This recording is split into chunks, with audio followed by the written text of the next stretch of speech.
Hi, my name is Bill, and today I will be showing you how to replace the storage drawer body assembly on your stove. The reason why you might have to do this is because the drawer is damaged. For this repair, we'll be using a 1/4" nut driver, a Phillips head screwdriver, and a pair of pliers. Warning: before doing any repairs, please disconnect your power source. So this is the stove we're going to be using in this demonstration. It's a GE. Now keep in mind, ours might be a little bit different than what you have at home, but the same technique should still apply. So right here, we've got our storage drawer, and that just pulls straight out. And once you get it pulled out all the way, you're going to have to lift up at an angle and pull that out the rest of the way.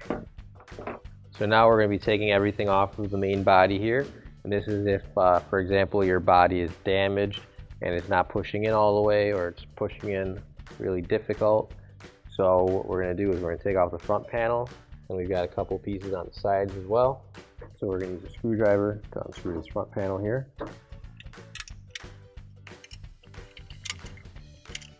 And now I'm going to flip the drawer upside down.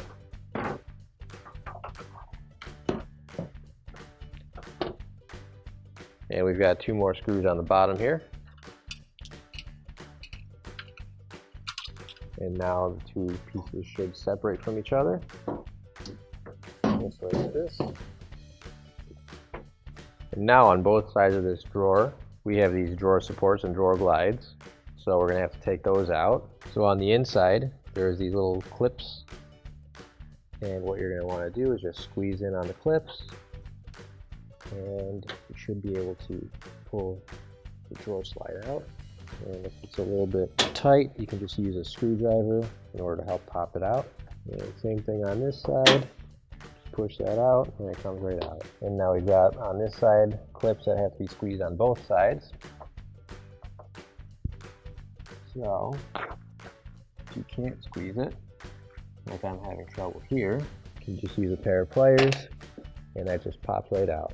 So same thing on this side. We're just going to squeeze the clip right here, and it pops itself right out. Now, you can grab your new OEM replacement storage drawer assembly.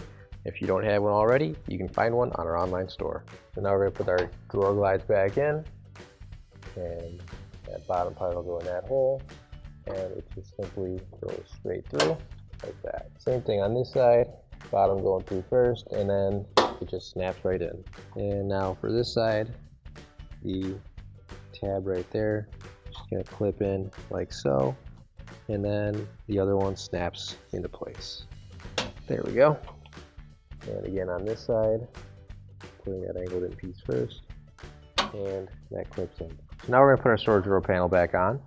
We're going to put the top on first, that'll slide on, pull it down, and once we do that, on the other side, just push in a little bit, and everything should come together. And now we can screw it back in.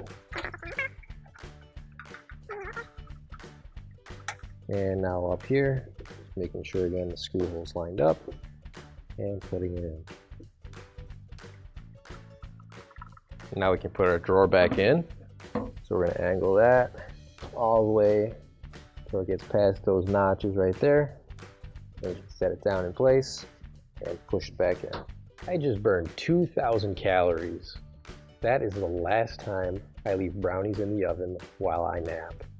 Finally, don't forget to plug in your appliance. If you need to replace any parts for your appliances, you can find an OEM replacement part on our website, PCApplianceRepair.com. Thanks for watching, and please don't forget to like, comment, and share our video. Also, don't forget to subscribe to our channel.